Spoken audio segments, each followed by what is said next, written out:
ശൈത്യ കളിച്ച കളിയാണ് ആദില ഇനി കളിക്കാൻ പോകുന്നതെങ്കിൽ ഉറപ്പായിട്ടും ശൈത്യ പോയതുപോലെ തന്നെ ആദിലയും ഔട്ടാകും. ഞാനിത് അനുമോളെ ചതിച്ചത് കൊണ്ട് ആ ഒരു അർത്ഥത്തിൽ പറയുകയല്ല. റിയാസ് വന്ന് ഒരു കൊള്ളമാക്കിയ ഒരു വ്യക്തിയാണ് സത്യത്തില് ഈ പറയുന്ന ആദില. ശരിക്കും പറഞ്ഞാൽ അനാവശ്യമായിട്ട് ബിഗ് ബോസിനകത്തുള്ള കാര്യങ്ങൾ മാത്രം ഡിസ്കസ് ചെയ്യുക, ബിഗ് ബോസിന് പുറത്തുള്ള ഒരു കാര്യങ്ങളും ഒരു ക്ലൂ പോലും കൊടുക്കരുതെന്ന് 1000 തവണ പറഞ്ഞെങ്കിലും റിയാസ് വന്ന് അന്ന് തൊട്ട് ലക്ഷ്മിക്കെതിരെ സംസാരിക്കുന്നു, അതുപോലെ തന്നെ ഷാനവാസിനോട് സംസാരിക്കുന്നത് അത്രയധികം ട്രിഗർ ചെയ്യിപ്പിച്ച് ഷാനവാസിനോടും മോശമായിട്ട് ബിഹേവ് ചെയ്തു. അതുപോലെ ഷാനവാസ് തിരിച്ച് സംസാരിക്കുന്നത് അനുസരിച്ച് ഷാനവാസിനെ ആ ഒരു കോർണർ ചെയ്തിട്ടുണ്ടെന്ന കാര്യം നമുക്ക് ഉറപ്പാണ്. കാരണം ഷാനവാസ് കുറച്ചൊരു സദാചാര അമ്മാവൻ തന്നെയാണ്. അതുകൊണ്ട് തന്നെ റിയാസ് സദാചാര അമ്മാവനെ അങ്ങോട്ട് നന്നാക്കാൻ വേണ്ടിയിട്ട് കുറെ അധികം അവിടെ ശ്രമിക്കുന്നുണ്ട്. പിന്നെ ഷാനവാസിന് എനിക്ക് തോന്നുന്നു പേഴ്സണലി ഈ പറഞ്ഞ റിയാസിന് അത്ര ഇഷ്ടമല്ല എന്നൊരു ഡൗട്ട് എനിക്ക് തോന്നി. കാരണം അത് ഷാനവാസിന്റെ പെരുമാറ്റം കാരണം എനിക്ക് ഫീൽ ചെയ്തൊരു കാര്യമാണ്, അത് എനിക്ക് മാത്രം ഫീൽ ചെയ്തൊരു കാര്യമാണ്. എന്നാൽ ആദില നൂറ ആ ഒരു കമ്മ്യൂണിറ്റിയെ സപ്പോർട്ട് ചെയ്യുന്നത്, അതായത് ലെസ്ബിയൻ കമ്മ്യൂണിറ്റി അല്ലെങ്കിൽ LGBTQ കമ്മ്യൂണിറ്റിയെ സപ്പോർട്ട് ചെയ്യുന്നത് കൊണ്ട് തന്നെ ആദിലെ അങ്ങ് ഒരുപാട് അങ്ങ് സപ്പോർട്ട് ചെയ്ത് മോട്ടിവേറ്റ് ചെയ്ത് ഗെയിമൊക്കെ ഒന്ന് കുറച്ചുകൂടെ ഒന്ന് മാറ്റിമറിച്ച് ബിഗ് ബോസിന്റെ ഫസ്റ്റ് റണ്ണറപ്പ് ഒക്കെ ആക്കി എടുക്കാൻ വേണ്ടിയിട്ട് അല്ലെങ്കിൽ വിൻ ചെയ്യിപ്പിക്കാൻ വേണ്ടിയിട്ട് കഷ്ടപ്പെട്ടതുപോലെ എനിക്ക് ഫീൽ ചെയ്തു. അങ്ങനെ റിയാസ് ചെയ്തിട്ടുണ്ടെങ്കിൽ അത് റിയാസിന് സംഭവിച്ച ഒരു തെറ്റാണ്. കാരണം റിയാസിന്റെ പെർസ്പെക്റ്റീവിലല്ല ഈ ഒരു ഗെയിം എന്ന് പറയുന്നത് ഇതിനെ പ്രേക്ഷകർ കാണുന്നത്. പ്രേക്ഷകർ വോട്ട് ചെയ്യുന്നത് അനുസരിച്ച് മാത്രമേ ഈ പറഞ്ഞ ആദിലയ്ക്കോ നൂറയ്ക്കോ ഒക്കെ ഇവിടെ തുടരാൻ സാധിക്കുകയുള്ളൂ. നമുക്ക് തുടക്കം തൊട്ടേ റിയാസ് വന്ന ആ ഒരു തുടക്കം തൊട്ടുള്ള കാര്യങ്ങൾ നമുക്ക് നോക്കാം. വന്നു കയറിയുണ്ടെങ്കിൽ ലക്ഷ്മി എടുത്ത് ചൊറിയാൻ നിന്നു, ലക്ഷ്മി തിരിച്ചു മറുപടി കൊടുക്കുന്നുണ്ട്. റിയാസ് വിചാരിച്ച കണക്കായിരുന്നില്ല, ലക്ഷ്മി നന്നായിട്ട് തന്നെ സംസാരിച്ചു. അത് കഴിഞ്ഞിട്ട് പിന്നെ ലക്ഷ്മിയെ ഇത്തിരി ഒന്ന് മാറ്റി നിർത്തിയിട്ട് ഈ പറഞ്ഞ ഷിയാസ് കരീമും ശോഭയും കൂടെ പോകുന്നിടം വരെ റിയാസ് വെയിറ്റ് ചെയ്ത് നിന്നിട്ട് എഗെയിൻ ആ ഹോമോഫോബിക് ആയിട്ടുള്ള ഒരു വ്യക്തിയാണ് താങ്കളെന്നും, അതുപോലെ തന്നെ ഇവിടെയുള്ളവരൊക്കെ എങ്ങനെയാണ് ലക്ഷ്മി അടുത്ത് ഇത്രയും ഫ്രണ്ട്ഷിപ്പ് കൊണ്ടുപോകുന്നത്, നിങ്ങൾക്ക് എങ്ങനെയാണ് ഈ വീട്ടിൽ ഇങ്ങനെ തുടരാൻ സാധിക്കുന്നത്, ലക്ഷ്മിയായിട്ട് മിണ്ടാൻ സാധിക്കുന്നത് എന്ന തരത്തിലൊക്കെ റിയാസ് ലക്ഷ്മിയെ ഡയറക്റ്റ് ആയിട്ട് അറ്റാക്ക് ചെയ്യുകയാണ്. അതിനുശേഷം അവിടെയുള്ള ഒന്നും ശരിയല്ല, ഒട്ടും വൃത്തിയില്ല, അവിടെയുള്ള എല്ലാവരെയും ഭയങ്കരമായിട്ട് പ്രൊവോക്ക് ചെയ്യാൻ ശ്രമിക്കുന്നതിന്റെ ഇടയിൽ നമ്മുടെ അനീഷും ഷാനവാസും ആണല്ലോ ക്ലീനിങ് സ്റ്റാഫ് ആയിട്ടുള്ളത്. അനീഷ് യൂണിഫോമിലായിരുന്നു, ഷാനവാസ് യൂണിഫോമിൽ അല്ലായിരുന്നു. അപ്പോൾ അനീഷിനോട് പറഞ്ഞുകൊണ്ട് നിങ്ങളുടെ കൂടെയുള്ള മറ്റേ ആളെ കൊണ്ടുവന്നത് ക്ലീൻ ചെയ്യൂ എന്ന് പറയുന്ന സമയത്ത് എന്റെ ഡ്യൂട്ടി ടൈം കഴിഞ്ഞു എന്നുള്ള കാര്യം അവിടെ എതിർത്ത് സംസാരിച്ച് ഷാനവാസ് അവിടെ ഹീറോ ആകുന്നുണ്ട്. ഷാനവാസിന്റെ ഒരു ടോക്കും സ്റ്റൈലും ആ ഒരു കലിപ്പും എല്ലാം നമ്മൾ ഓൾറെഡി കണ്ടതാണ്. ഷാനവാസ് അങ്ങനെ തന്നെയാണ്. റിയാസിനോട് പ്രത്യേകമായിട്ടൊരു മമതയൊന്നും ഷാനവാസ് കാണിച്ചിട്ടില്ല. ഗസ്റ്റ് ആണെങ്കിൽ ഗസ്റ്റിന്റെ നിലവാരത്തിൽ തന്നെ നിൽക്കണം, അല്ലാതെ ഇവിടുത്തെ തൊഴിലാളികളെ കയറി ഭരിക്കാൻ വന്നാൽ അതൊരു തൊഴിലാളി യൂണിയനൊക്കെ ഉണ്ട് എന്ന് പറയുന്നുണ്ട്. ഈ ഒരു വാക്കിനെ ശരിക്കും പറഞ്ഞാൽ ജിസേല് അതുപോലെ ആദിലയൊക്കെ എതിർക്കുന്നത് ഞാൻ പലപ്പോഴും കണ്ടിട്ടുണ്ട്. അതായത് ഇതൊരു ഹോട്ടലിലാണ്, ആ ഹോട്ടലിൽ സംസാരിക്കുന്ന രീതി ഇങ്ങനെ ആവരുത്. അത് ജിസേല് പറഞ്ഞൊരു കാര്യമാണ്. അതായത് ഇതൊരു ഹോട്ടലല്ലേ, അവിടെ ഈ പറയുന്ന നമുക്ക് അങ്ങനെ സംസാരിക്കാൻ പറ്റത്തില്ല. നമ്മളാണെങ്കിൽ ഒരു ഹോട്ടലിൽ ചെന്നിട്ട് നമുക്ക് മോശം എക്സ്പീരിയൻസ് ആണെങ്കിൽ നമ്മളിങ്ങനെ ഡയറക്റ്റ് ആയിട്ട് തന്നെ നമ്മളിങ്ങനെ വഴക്കുണ്ടാക്കില്ലേ. അപ്പൊ അവിടെ ഉള്ളൊരു സോറി സാർ ഞങ്ങളത് ശരിയാക്കി തരാം എന്നല്ലേ പറയത്തോളൂ, ഇതല്ലാതെ മറ്റൊരു സ്ഥലമല്ലല്ലോ എന്ന് ജിസേല് പറയുന്നുണ്ട്. ഇതേ കണക്ക് ഈ ഷാനവാസിന്റെ ആ ഒരു വ്യൂ പോയിന്റ് ആദിലടുത്ത് നൂറ പറയുന്ന സമയത്ത് ആദില പറയുന്നത് ഇതെന്തോന്ന് ചന്തയോ, ഇവിടെ ചന്തയിലാണ് ഇങ്ങനെയുള്ള തൊഴിലാളി മുതലാളി ഒക്കെ വരുന്നത്, ഇവിടെ അങ്ങനെയല്ല എന്ന് വെച്ചാൽ ഈ ഒരു ഉദ്ദേശം ഞാനത് ക്ലിയർ ആയിട്ട് പറയുകയാണെങ്കിൽ കോർപ്പറേറ്റ് സ്റ്റൈലായിട്ടുള്ള ഒരു തൊഴിലിടവും ഉണ്ട്, കോർപ്പറേറ്റ് അല്ലാതെ നമ്മളുടെ ഒരു നോർമൽ അതായത് സർക്കാരുമായിട്ടൊക്കെ ഉള്ളത് അല്ലെങ്കിൽ മറ്റു ഒരു കമ്മ്യൂണിറ്റി അല്ലെങ്കിൽ ഒരു കൂട്ടായ്മയിൽ ഉണ്ടാകുന്ന തൊഴിലിടങ്ങളുണ്ട്. ഇപ്പം ഒരു IT കമ്പനിയിൽ വർക്ക് ചെയ്യുന്ന അല്ലെങ്കിൽ കോർപ്പറേറ്റ് സെക്ടറിൽ വർക്ക് ചെയ്യുന്നിടത്ത് പോയിട്ട് സമരം ചെയ്യാൻ നമുക്ക് സാധിക്കണം എന്നില്ല. എങ്കിലും സമരം ചെയ്യുന്നവരുണ്ട്. അത്ര അധികം ഒരു പ്രശ്നം ഉണ്ടായി ഒരു 1000 പേരെ ഒന്നിച്ച് പുറത്താക്കുന്നു അല്ലെങ്കിൽ അങ്ങനെയൊക്കെ വരുന്ന സമയത്തൊക്കെ സമരം ചെയ്യും. പക്ഷെ സമരം ചെയ്താൽ വലിയ പ്രയോജനം ഉണ്ടാകത്തില്ല. സോ അതേപോലൊരു കോർപ്പറേറ്റ് സെക്ടറാണ് ഈ പറയുന്ന ഹോട്ടൽ എന്ന് പറയുന്നത്. അതൊരു വ്യക്തിയുടെ ഒരു മുതലാളിയുടെ കീഴിലാണ് എന്ന് പറയുമ്പോൾ അവിടെ ഷാനവാസ് പറഞ്ഞതിനകത്ത് സത്യത്തിൽ ഒരു ലോജിക് ഇല്ല എന്ന് എനിക്കും തോന്നി. പക്ഷേ അവിടെ പോലും ഒരു കോർപ്പറേറ്റ് അല്ലെങ്കിൽ ഒരു ഹോട്ടൽ മുതലാളിയുടെ അവിടെ പോലും തൻ്റെ നേട്ടത്തിന് അല്ലെങ്കിൽ തൻ്റെ നേട്ടത്തിനല്ല ആണെന്ന് പറയുന്നില്ല, പകരം തൊഴിലാളികളുടെ ക്ഷേമത്തിന് വേണ്ടിയിട്ട് ശബ്ദം ഉയർത്താൻ ഷാനവാസിന് കഴിഞ്ഞു എന്ന നിലയിൽ ഒരു ഹീറോ ആക്കാൻ ഷാനവാസിനെ നമുക്കിവിടെ സാധിക്കും. ഇനി ആ വിഷയം അവിടെ നന്നായിട്ട് കഴിഞ്ഞു പോയിക്കൊണ്ടിരിക്കുമ്പോൾ പോലും അന്ന് രാത്രി, അതായത് ഈ റിയാസ് വന്നിട്ടുള്ള ഒരു രാത്രിയാണ് അവസരം കൊടുത്തത്. ആ രാത്രി അവിടെ ആരും ഉറങ്ങിയിട്ടില്ല, അവിടെ പ്രശ്നങ്ങളായിരുന്നു. പക്ഷെ ആദിലെടുത്ത് നൂറെടുത്ത് മാത്രമായി രാത്രി കുറേ നേരം സംസാരിച്ചു. ഈ ഒരു സംസാരത്തെ കുറിച്ച് പിന്നീട് അഭിയും ഒനീലും തമ്മിലൊരു സംസാരം ഉണ്ടാകുന്നുണ്ട്. അതായത് ആദിലയെ നോമിനേറ്റ് ചെയ്ത കൂട്ടത്തിൽ അഭി ഉണ്ടായിരുന്നു എന്നുള്ളത് പറയുന്നുണ്ട്. അഭിക്ക് അതിനകത്തൊരു കുറ്റബോധം ഫീൽ ഇല്ല. കാരണം എന്ന് വെച്ചാൽ നെവിനുമായിട്ടുള്ള പ്രശ്നത്തിലാണ് ആദിലയെ അഭി നോമിനേറ്റ് ചെയ്തത്, ആ ഒരു എവിക്ഷന് വേണ്ടി നോമിനേറ്റ് ചെയ്തത്. ഈ പറയുന്ന സെയിം നെവിനുമായിട്ടുള്ള ആ ഒരു വിഷയത്തിൽ ആദില ഇപ്പൊ മറുകണ്ഠം ചാടിക്കിടക്കുകയാണ്. അത് മാത്രമല്ല, ഈ ഒരു റിയാസ് വന്ന സമയത്ത് നെവിൻ കുറെ കൂടെ റിയാസിന്റെ കൂടെ ഒപ്പം കൂടി താനൊരു ശരിയാണ് എന്ന് സ്ഥാപിക്കാൻ വേണ്ടി നെവിൻ കുറെ ശ്രമിക്കുന്നുണ്ട്.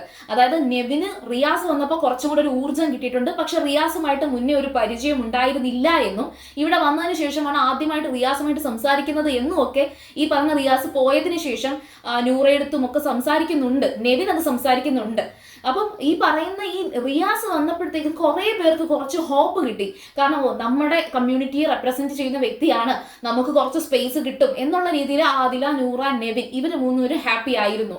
പക്ഷേ റിയാസ് അവർക്ക് കൊടുത്ത ആ ഒരു ഹിന്റും ക്ലൂവും എല്ലാം എസ്പെഷ്യലി ആദിലയ്ക്ക് അത് നെഗറ്റീവ് ആയിട്ടുണ്ട്. ഞാനിത് പറയാൻ വന്നത് ശൈത്യയെ പോലെ ആദിലയും കുറച്ച് പിന്നോട്ട് പോകാനുള്ള സാധ്യതയുണ്ടെന്ന് തോന്നാനുള്ളൊരു കാരണം എന്ന് പറയുന്നത്, ഇവിടെ ആദില ഇനി അങ്ങോട്ട് ഈ അനുമോള് കുറച്ച് നെഗറ്റീവ് ആക്കി പെരുമാറാനുള്ള സാധ്യത കാണുന്നു. തുടക്കം തൊട്ടേ അതോടെ സ്മെല്ല് ചെയ്യുന്നുണ്ട്. അപ്പം അനുമോൾക്കും അത് മനസ്സിലായിട്ടുണ്ട്. അനുമോൾ കുറച്ച് സ്റ്റെപ്പ് ബാക്ക് ചെയ്യുന്നുണ്ട്.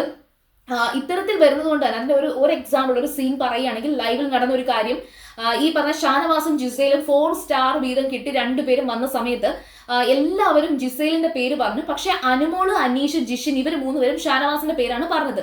അനുമോൾക്ക് ഇഷ്ടമുള്ള ഒരാളുടെ പേര് പറഞ്ഞൂടെ. പക്ഷെ ആ സമയത്ത് കയറി അക്ബറും റിയാസും ആദിലയും അനുമോളോട് ചോദിക്കുന്ന ഒരു ചോദ്യങ്ങളൊക്കെ ഉണ്ട്. ഇവിടെ ഈ ആദില ചോദിച്ച രീതിയുണ്ട്. അതായത് അനുമോൾ എന്തിനാണ് അങ്ങനെ പറഞ്ഞത്, അനുമോൾ എന്താ ഇവിടെ ഉദ്ദേശിക്കുന്നത്, ഇവിടെ സ്റ്റാർ കൊടുത്തിരിക്കുന്നത് 2 പേർക്കും ഒരേ കണക്ക് 4 സ്റ്റാർ ആണല്ലോ ഉള്ളത്, പിന്നെന്താ അനുമോളെ എന്ന് ചോദിച്ചിട്ട് ആദിലയാണെങ്കിൽ അവിടെ കയറി അങ്ങ് കുറച്ച് ഒരു എന്താ പറയാ ആധിപത്യം സ്ഥാപിക്കാൻ ശ്രമിക്കുന്ന കണക്കാണ്. ഈ അനുമോൾക്ക് ആദിലയുടെയോ നൂറയുടെയോ ഈവൻ അന്നുണ്ടായിരുന്ന ശൈത്യയുടെയോ പോലും ഒപ്പീനിയൻ കിട്ടിയിട്ടല്ല അനുമോളുടെ ഒരു വ്യൂ പോയിന്റ് പറയുന്നത്. അനുമോൾക്ക് തോന്നിയ ഒരു കാര്യം, അത് ശരിയോ തെറ്റോ മറ്റുള്ളവർ എന്ത് പറയുമോ എന്ന് അനുമോൾ നോക്കാറില്ല. അനുമോൾക്ക് ഒരുപാട് എന്താ പറയാ സദാചാര ബോധമുണ്ട്. അനുമോൾ കുറച്ചധികം ഫേക്ക് ആയിട്ടുള്ള ഒരു ഡ്രാമ ഇട്ട് തന്നെ ഗെയിം കളിക്കുന്നുണ്ട്. അതൊക്കെ അനുമോളുടെ സ്ട്രാറ്റജിയാണ്. അനുമോൾ ഈ പറയുന്ന ബിഗ് ബോസിന് റേറ്റിംഗ് കിട്ടാൻ എന്ത് ചെയ്യണം എന്നൊക്കെ കാൽക്കുലേറ്റ് ചെയ്ത് പഠിച്ചു വന്നിട്ടുള്ള ഒരാൾ കൂടി ആയിരിക്കാം മേ ബി. പക്ഷെ അതൊക്കെ അനുമോളുടെ ഗെയിമാണ്. ആദില പറഞ്ഞിട്ട് തിരുത്തണ്ട, അല്ലെങ്കിൽ ആദില പറയുന്ന സ്കെയിലിന്റെ അപ്പുറത്ത് പോകരുത് എന്ന് അനുമോളെ ശാഠ്യം പിടിക്കാൻ പറ്റില്ലല്ലോ.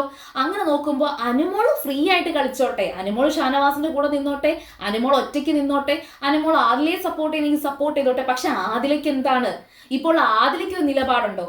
ആദില ശരിക്കും പറഞ്ഞാൽ ഇവിടെ പ്രേക്ഷകർ ആരുടെ കൂടെ നിൽക്കും, അല്ലെങ്കിൽ റിയാസ് ആരുടെ കൂടെയാണ് നിൽക്കുന്നത്, റിയാസ് തന്നൊരു ക്ലൂ അതാണ്. അപ്പൊ അങ്ങോട്ട് ചാടാം ഇങ്ങോട്ട് ചാടാം, ഈ പോകുന്ന പോക്ക് ശരിയല്ലെന്ന് മറ്റുള്ളവർ പറഞ്ഞു. സ്വന്തം നിലപാടില് സ്വന്തമായിട്ട് തോന്നുന്നൊരു കാര്യത്തിൽ ആദില കളിച്ചാൽ നന്നായിരുന്നേനെ. ആദില തന്നെ സെൽഫായിട്ട് ആദിലയും നൂറയും പറഞ്ഞിട്ടുണ്ട് ആദിലയെ കുറിച്ച്. അതായത് ആദില ഭയങ്കര ഇമേജ് കോൺഷ്യസ് ആണ്. ഒരു ഇമേജ് കോൺഷ്യസ് ആവുന്നത് കൊണ്ട് കുഴപ്പമില്ല. പക്ഷേ തനിക്കൊരു നിലപാടില്ലാതെ തൻ്റെ നിലപാടിനെ മറച്ചു വെച്ചിട്ട് ഞാൻ ഇത് പറഞ്ഞു കഴിഞ്ഞാൽ അവർക്കത് മോശമായിരിക്കും, അല്ലെങ്കിൽ എൻ്റെ വോട്ട് കുറയും എന്ന് കരുതി ആ വോട്ട് കുറയത്തേ ഉള്ളൂ, വീണ്ടും വോട്ട് കുറയത്തേ ഉള്ളൂ. ഇപ്പം ഫോർ എക്സാമ്പിൾ ലക്ഷ്മിയുടെ കാര്യം, ലക്ഷ്മി ഒരു ഹോമോഫോബിക് ആണ് എന്ന് സെൽഫായിട്ട് തന്നെ അവിടെ അക്സെപ്റ്റ് ചെയ്യുന്നുണ്ട്. ഞാനൊരു ഹോമോഫോബിക് ആണ് എന്ന് പറഞ്ഞ് ലക്ഷ്മി സംസാരിക്കുന്നുണ്ട്. ലാലേട്ടൻ ചോദിച്ചിട്ട് പോലും എനിക്ക് അവരെ അക്സെപ്റ്റ് ചെയ്തോളാം, കുഴപ്പമില്ല, നോർമലൈസ് ചെയ്യാൻ പറ്റത്തില്ല എന്നാണ് പറയുന്നത്. അത് ലക്ഷ്മി ഉദ്ദേശിച്ചൊരു കാര്യം എന്ന് വെച്ചാൽ, ഇപ്പൊ ഈ വീട്ടിൽ വന്നു ഇവര് ഇങ്ങനെയാണ്, ഞാൻ അതിനെ എനിക്ക് കുഴപ്പമില്ല, ഞാൻ അത് അക്സെപ്റ്റ് ചെയ്യുന്നുണ്ട്. പക്ഷെ എന്നും പറഞ്ഞ് അതൊരു നോർമൽ കാര്യമാണെന്ന് എനിക്ക് ഉൾക്കൊള്ളാൻ പറ്റത്തില്ല എന്നൊരു പോയിന്റ്, എന്നൊരു പെർസ്പെക്റ്റീവ് ലക്ഷ്മി പറഞ്ഞു. ഈ ലക്ഷ്മി ഹോമോഫോബിക് ആയതുകൊണ്ട് ലക്ഷ്മിയെ വെറുക്കണം എന്ന് പറയാൻ സാധിക്കില്ല. ഞാൻ ശരിക്കും പറഞ്ഞ ഈ പറയുന്ന LGBTQ കമ്മ്യൂണിറ്റി ആയിക്കോട്ടെ, അല്ലെങ്കിൽ ആദില നൂറ പ്രണയത്തേക്ക് ഞാൻ ഭയങ്കര പോസിറ്റീവായിട്ടും അതിനകത്തൊരു തെറ്റുമില്ല എന്ന് 100% പറയുന്ന ഒരു വ്യക്തിയാണ്. പക്ഷെ എന്ന് പറഞ്ഞിട്ട് ഞാൻ ക്ലോസ് ആയിട്ട് ഇടപെടുന്ന വ്യക്തി, ഇപ്പം റിയാസ് പറഞ്ഞൊരു കാര്യമുണ്ട്, ലക്ഷ്മി ഹോമോഫോബിക് ആണ്, അപ്പൊ നിങ്ങൾക്ക് എങ്ങനെയാണ് ഈ ഒരു വ്യക്തിയെടുത്ത് കൂട്ടുകൂടാൻ സാധിക്കുന്നത് എന്ന് പറയുന്നത് തെറ്റായിട്ടാണ് എനിക്ക് ഫീൽ ചെയ്തത്. ഹോമോഫോബിക് ആയിക്കോട്ടെ, അല്ലെങ്കിൽ ഹെറ്ററോസെക്ഷൽ ആയിക്കോട്ടെ, ഇനി LGBTQ കമ്മ്യൂണിറ്റിയിൽ ഉള്ളവരായിക്കോട്ടെ അല്ലാത്തവരായിക്കോട്ടെ, ബിന്നി പറഞ്ഞ ഒരു ഡയലോഗുണ്ട്, എല്ലാ കമ്മ്യൂണിറ്റിയിലും എല്ലാ തരം മനുഷ്യരിലും നല്ലവരും മോശം ആൾക്കാരും ഉണ്ട്. അത് ക്യാരക്ടറാണ്. ഈവൻ ഷാനവാസിന്റെ കേസ് എടുക്കുകയാണെങ്കിൽ ഷാനവാസ് ഒരു നല്ല മനുഷ്യനാണ്. പക്ഷെ ഷാനവാസ് എന്ന് പറഞ്ഞ ഒരു വ്യക്തിക്ക് കുറച്ച് ഐഡിയോളജി ഉണ്ട്. അനുമോളുടെ കേസ് എടുക്കുകയാണെങ്കിലും എനിക്കത് തോന്നിയിട്ടുണ്ട്. അനുമോൾ എന്ന് പറഞ്ഞൊരു വ്യക്തി നല്ലൊരു വ്യക്തിയാണ്. പക്ഷെ ആ ഒരു വ്യക്തിയിൽ കുറെ അധികം ചിന്താഗതികളിൽ കുറെ പ്രശ്നങ്ങളുണ്ട്. അങ്ങനെയൊക്കെ നോക്കുമ്പോൾ നമുക്ക് അവരെ അകറ്റി നിർത്തണം എന്ന് പറയാൻ പറ്റില്ല. ഇപ്പോൾ നമ്മുടെയൊക്കെ പേരൻസ്, ഇപ്പം നിങ്ങളൊക്കെ ഈ കേൾക്കുന്നവരിൽ LGBTQ കമ്മ്യൂണിറ്റിയെ അക്സെപ്റ്റ് ചെയ്യുന്ന നോർമലായിട്ട് തന്നെ കാണുന്ന ആൾക്കാരുണ്ടെന്ന് കരുതിക്കോ. നിങ്ങൾ വളരെ ക്ലോസ് ആയിട്ട് ഇടപെടുന്ന നിങ്ങളുടെ ഫ്രണ്ട്സ് ആയിക്കോട്ടെ, നിങ്ങളുടെ പേരൻസ് ആയിക്കോട്ടെ, ഇതൊന്നും അക്സെപ്റ്റ് ചെയ്യാത്ത, ഇതൊക്കെ എന്തോ വലിയ തെറ്റാണ്, അയ്യോ പടച്ചോൻ ശിക്ഷിക്കും അല്ലെങ്കിൽ ദൈവം ശപിച്ചു വിട്ടതാണ് എന്ന് പറയുന്ന പേരൻസ് ഉണ്ടെങ്കിൽ, അങ്ങനെയുള്ളൊരു സിറ്റുവേഷൻ ഉണ്ടെങ്കിൽ നിങ്ങൾ ആ പേരൻസിനെ കളയുമോ? അത് പറ്റത്തില്ലല്ലോ. അതാണ് ഈ ഒരു സിറ്റുവേഷനിൽ എനിക്ക് പറയാൻ തോന്നുന്ന ഒരു കാര്യം. ഹോമോഫോബിക് ആയിട്ടുള്ളവരെ നമുക്ക് അവരൊരു വലിയ തെറ്റാണെന്നോ ഒന്നും പറയാൻ പറ്റത്തില്ല. അത് അവരുടെ ഐഡിയോളജി, അവരുടെ പെർസ്പെക്റ്റീവ്. അവർ നമ്മളെ ഉപദ്രവിക്കാത്തിടത്തോളം കാലം നമുക്ക് പ്രശ്നമില്ല. ടൊവിനോ തോമസ് ദൈവവിശ്വാസത്തെക്കുറിച്ച് പറഞ്ഞ ഒരു കാര്യം ഞാൻ ജസ്റ്റ് ഒന്ന് ഓർമ്മപ്പെടുത്താം. ഈ വീഡിയോ കുറച്ച് ലെങ്ത് ആയോ എന്നൊരു ഡൗട്ട് ഉണ്ട്, അതുകൊണ്ട് ഞാൻ ഇത് മാത്രം പറഞ്ഞിട്ട് അവസാനിപ്പിക്കാം. അതായത് ഈ വിശ്വാസം, ദൈവം എന്ന് പറയുന്നത് കയ്യിലിരിക്കുന്ന ഒരു ഊന്നുവടിയായിട്ട് നിങ്ങൾ കൺസിഡർ ചെയ്യുക. നിങ്ങൾ ആ വിശ്വാസം മുറുകെ പിടിക്കുന്നു, അതായത് ആ ഊന്നുവടിയെ മുറുകെ പിടിക്കുന്നു. ഒരു തെറ്റുമില്ല, നിങ്ങൾക്ക് വീഴാൻ പോകുമ്പോൾ നിങ്ങൾ പിടിച്ചു നിൽക്കുന്ന ഒരു ഊന്നുവടി. നമുക്ക് ഒറ്റപ്പെട്ടു പോകുമ്പോൾ, നമ്മൾ വിഷമിക്കുമ്പോൾ നമ്മൾ ദൈവമേ എന്ന് വിളിക്കാൻ വേണ്ടി ഉപയോഗിക്കുന്ന ഒരു ഊന്നുവടി. പക്ഷെ നിങ്ങൾ ഒരു സമയത്ത് ഈ ഊന്നുവടി എടുത്ത് മറ്റുള്ളവരുടെ തലക്കടിച്ചിട്ട് നീയും ഇതൊക്കെ വിശ്വസിക്കണം, നീയും ഇതിൽ പിടിക്കണം എന്ന് പറഞ്ഞ് വാശി പിടിച്ചാൽ അത് ഈ പറയുന്ന വ്യക്തിയുടെ തെറ്റ്. അതായത് എനിക്കിപ്പോൾ ഒരു ഐഡിയോളജി ഉണ്ട്, എനിക്കൊരു പെർസ്പെക്റ്റീവ് ഉണ്ട്. ആ പെർസ്പെക്റ്റീവ് തന്നെ ആയിരിക്കണം നിങ്ങളുടെയും പെർസ്പെക്റ്റീവ് എന്ന് പറഞ്ഞാൽ അടിച്ചേൽപ്പിക്കാൻ പറ്റില്ല. അതിനിപ്പം ഈ പറയുന്ന ലക്ഷ്മിയുടെ പെർസ്പെക്റ്റീവ് ആയിക്കോട്ടെ, തിരിച്ച് ലാലേട്ടന്റെ പെർസ്പെക്റ്റീവ് ആയിക്കോട്ടെ, ഞാൻ പറയുന്നു, എനിക്ക് പേഴ്സണലി എൻ്റെ ഒരു പേഴ്സണൽ ഒപ്പീനിയനും എൻ്റെ വ്യൂ പോയിന്റിലും എനിക്ക് ഈ പറഞ്ഞ ഇതെല്ലാം നോർമലാണ്. നൂറ, ആദില അവരൊക്കെ നോർമൽ കപ്പിൾസ് ആണ്. അവർ പ്രണയിക്കട്ടെ, അവർ അങ്ങനെ തന്നെ ജീവിക്കട്ടെ. ഇവരെ ഒന്നും കണ്ട് ഒരാളും ഇൻഫ്ലുവൻസ് ആകാൻ പോകുന്നില്ല. എത്ര കണ്ടാലും അവരുടെ കൂടെ ഒന്നിച്ച് അവരുടെ ഫാമിലി പോലെ കഴിഞ്ഞാലും അത് കൂട്ടത്തിൽ ഒരാളും ഇൻഫ്ലുവൻസ്ഡ് ആകാൻ പോകുന്നില്ല. അത് ഒരു നോർമൽ കാര്യമാണ്, അതിന് ഒന്നും പറയാനില്ല. പക്ഷെ എന്നും പറഞ്ഞിട്ട് നിങ്ങൾ എല്ലാവരും അത് തന്നെ വിശ്വസിക്കുക, അത് തന്നെ പറഞ്ഞു നടക്കൂ എന്ന് പറയാനും എനിക്ക് ആവതില്ല. കാരണം എന്ന് വെച്ചാൽ അതൊക്കെ ഓരോരുത്തരുടെ പെർസ്പെക്റ്റീവാണ്. അപ്പോൾ ഏതായാലും ശരി, ലക്ഷ്മി വളരെ സ്ട്രോങ് ആയിട്ട് തന്നെയാണ് പോകുന്നത്. അത് ഹോമോഫോബിക് ആണ് എന്നുള്ളൊരു കാര്യത്തിൽ അതും സ്ട്രോങ് ആയിട്ട് തന്നെ അവർ നിലനിൽക്കുന്നു എന്ന് പറയാം.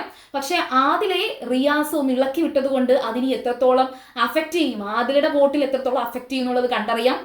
ദെൻ അനുമോള്, ഷാനവാസ്, അനീഷ്, ഇവർ മൂന്നുപേരും കുറച്ചും കൂടെ സ്ട്രോങ് പ്ലെയേഴ്സ് ആണ് എന്ന് എനിക്ക് തോന്നുന്നുണ്ട്. കാരണം അവരുടെ വ്യൂ പോയിന്റിൽ അവർ ഉറച്ചു നിൽക്കുന്നുണ്ട്. അവർക്ക് മറ്റുള്ള ഇപ്പം റിയാസ് ഷാനവാസിനെതിരെ തിരിഞ്ഞു എന്ന് പറഞ്ഞിട്ട് അനുമോള് ഷാനവാസിനെതിരെ തിരിഞ്ഞില്ല. അതൊക്കെയാണ് അനുമോളുടെ ഒരു സ്ട്രോങ് ആയിട്ടുള്ള ഒരു മത്സരം, ആ ഒരു പവർ എന്നൊക്കെ പറഞ്ഞത്, അല്ലെങ്കിൽ മെന്റാലിറ്റി എന്നൊക്കെ പറഞ്ഞത്. സോ അതിനേക്കാൾ സ്ട്രോങ് ആണ് അനുമോൾ എന്ന് എനിക്ക് അവിടെ പറയാൻ തോന്നുന്നുണ്ട്. അപ്പോൾ നിങ്ങളുടെ അഭിപ്രായം പറയുക. അതുപോലെ തന്നെ വീഡിയോ ഇഷ്ടമായെങ്കിൽ ഉറപ്പായിട്ടും നിങ്ങൾ ലൈക്ക് ചെയ്യുക, കമന്റ് ചെയ്യുക, ഷെയർ ചെയ്യുക. സീരിയൽ ഗ്രാൻഡ് ഫസ്റ്റ് ടൈം കാണുകയാണെങ്കിൽ ഉറപ്പായിട്ടും ചാനൽ ഒന്ന് സബ്സ്ക്രൈബ് ചെയ്യുക. അപ്പോൾ ഞാൻ പോയി വരാം. ബൈ.